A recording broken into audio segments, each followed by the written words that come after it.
तो दोस्तों, जैसे कि आप लोग जानते हैं 19 अगस्त को हमारे बीच चिम्स नहीं रहे।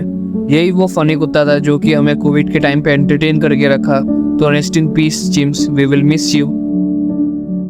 तो वेलकम बैक दोस्तों, डेविल इज बैक। कैसे हैं आप? आज हम मौत के ऊपर चर्चा करने वाले हैं, वो भी सिंपल वाला नहीं, डिजिटल मौत यानी डिजिटल डेथ। नहीं गाइस, आप जो सोच रहे हैं ये डिजिटल इंडिया के अंदर नहीं आता। आई एम सॉरी, अफसोस की बात है। पर दोस्तों, आप लोग सब जानते हैं कि आप जितना भी महान काम कर ले, जितना भी अमीर हो, जितना भी जिम मार ले, आज ना कल आपको मरना ही है।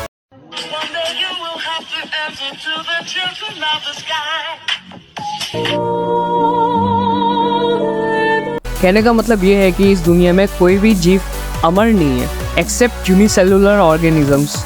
Need students, if you know what I mean.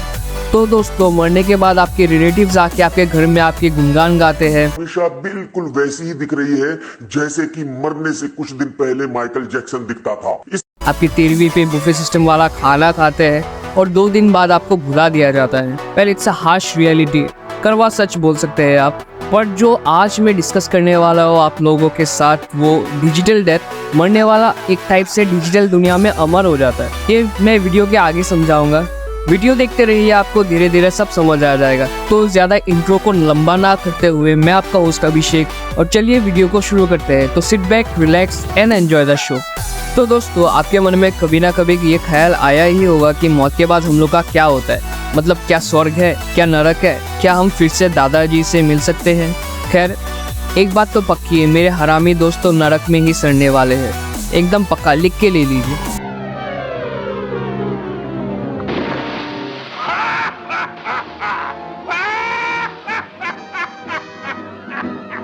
पर खैर, मजाक को साइड में रखते हुए, पर अलग अलग रिलीजियंस में, अलग अलग कस्टम में मौत के बाद क्या क्या होता है उसका अलग अलग इंटरप्रिटेशंस है।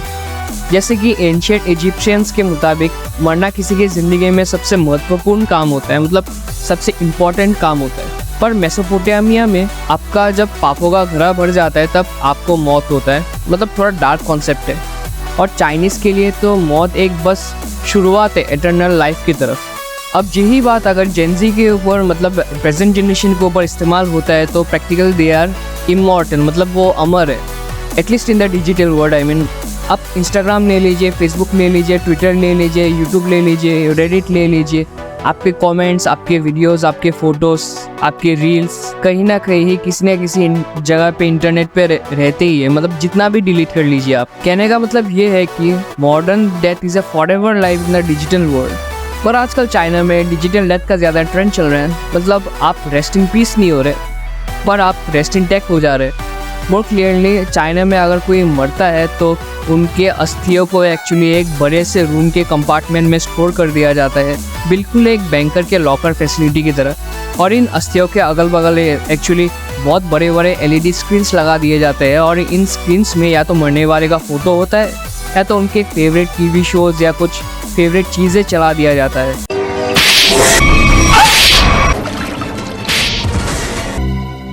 मालूम है बहुत ही ज़्यादा अजीब है, मतलब हद से ही ज़्यादा अजीब है यार। तो इस अजीब से डिजिटल डेथ के पीछे 2 हिडन मोटिव्स है, मतलब 2 छुपे हुए राज है।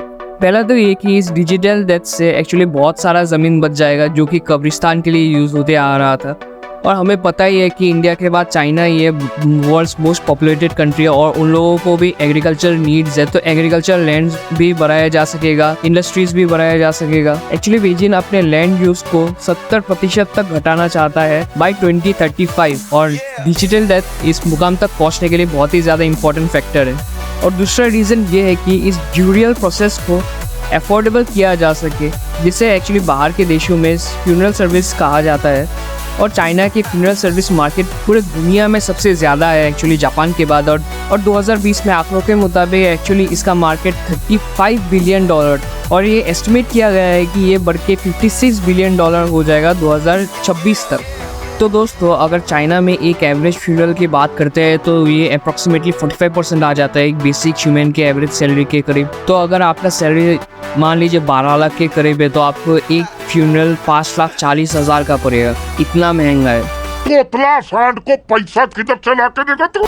तो दोस्तों अगर ग्लोबल एवरेज की बात करें तो वो 10% है, जापान सबसे हाईएस्ट है 68% में, इसके बाद आता है चाइना। इंडिया और रशिया वाले देश एक्चुअली 2 और 1% में टिके हुए हैं, तो ये बात अच्छी है। और इसीलिए चाइना वाले देशों में एक्चुअली ग्रेवयार्ड रोल लेना पड़ता है अगर आपका कोई रिलेटिव गुजर जाता है, और ये बहुत ही ज़्यादा महंगा होता है। और and that's why digital death वाला कॉन्सेप्ट बहुत ही ज़्यादा पॉपुलर हो रहा है चाइना में, और इसी साल एक्चुअली 500 डिजिटल स्लॉट्स चाइना में बिक चुके हैं ऑलरेडी। तो दोस्तों ये इम्पोर्टेंट बात नहीं है कि हर देश में आपको ग्रेवयार्ड लोन लेना ज़रूरी है। जैसे इंडिया और रशिया वाले देशों में कम पैसों में फ्यूनरल हो जाता है तो इतना ज़रूरी नहीं है, पर चाइना और जापान वाले देशों में एक्चुअली आपको ग्रेवयार्ड लोन लेना ज़रूरी है क्योंकि बहुत ही ज़्यादा है कॉस्ट उधर। और इन्हीं देशों में आपको एक्चुअली डेथ स्टार्टअप्स भी देखने को मिलेंगे। मतलब ये डेथ स्टार्टअप्स 21 दिन में पैसा डबल वाला स्कीम है। पैसा ही पैसा होगा। इसका मतलब बहुत ही ज़्यादा पैसा है इन बिजनेस में, और ये लोगों को मारते फिरते नहीं है एक्चुअली, पर ये मरे हुए लोगों पे बिजनेस चलाते हैं अपनी। तो दोस्तों डेथ स्टार्टअप्स बहुत ही अजीबोगरीब स्टार्टअप्स है। कोई ऑनलाइन मेमोरियल कंडक्ट करवाते हैं, कोई ऑनलाइन मौसोलियम कंडक्ट करवाते हैं जहाँ क्लाइंट्स को अपने मनपसंद वर्चुअल आइलैंड में बड़ी कर दिया जाता है। फॉर एग्जांपल अगर बचपन से अपना दिन 40 डिग्री के गर्मी में दिल्ली में काटते आ रहे हैं तो आपको ज़रूर मन जाएगा कि मैं मनाली के बर्फ़ के नीचे रेस्ट इन पीस हो जाऊँ। मतलब वैसा ही सर्विस प्रोवाइड करते हैं। और कोई को तो बहुत ही ज़्यादा अजीबोगरीब होता है, मतलब ये क्लोन बना देता है मरे हुए का। सेल फोन रखने वाला हर व्यक्ति हत्यारा है, ताकि वो उसके आवाज़ से लेके उसके शौक तक कॉपी कर सके। जार्विस टाइप का एक यूके बेस्ड स्टार्टअप ले लीजिए जो आपके इंश्योरेंस और लीगल डॉक्यूमेंट्स में आपका हेल्प करता है मरने के बाद। नेदरलैंड्स का एक स्टार्टअप ले लीजिए जो आपके मरने के बाद आपके सब्सक्रिप्शन और सारे अकाउंट डिलीट कर देता है। बहुत ही अजीब है। But on a serious note, मरना बहुत ही ज़्यादा ट्रेजिक एक्सपीरियंस है, मरने वाले का भी और मरने वाले का रिलेटिव्स का भी। पता है दोस्तों बहुत ही अजीबोगरीब चीज़ है, पर क्या पता ये अजीबोगरीब चीज़ ये बाद में जाके फ्यूचर में नॉर्मलाइज हो जाए, क्या ही पता। तो दोस्तों उम्मीद करता हूँ कि आपको वीडियो अच्छी लगी होगी। अच्छी लगी है तो लाइक कर देना, शेयर करना और प्लीज़ गाइस सब्सक्राइब कर देना। तो चलिए फिर से मिलते हैं नेक्स्ट वीडियो पे। Okay bye. A man declared dead has suddenly risen from his funeral pyre. Quite literally. This old man from Azamgarh in India's northern state of Uttar Pradesh was declared dead and arrangements were made for his last rites. But just ahead of his cremation, the man started talking and even asked for food from his funeral pyre, shocking everyone present for his last rites.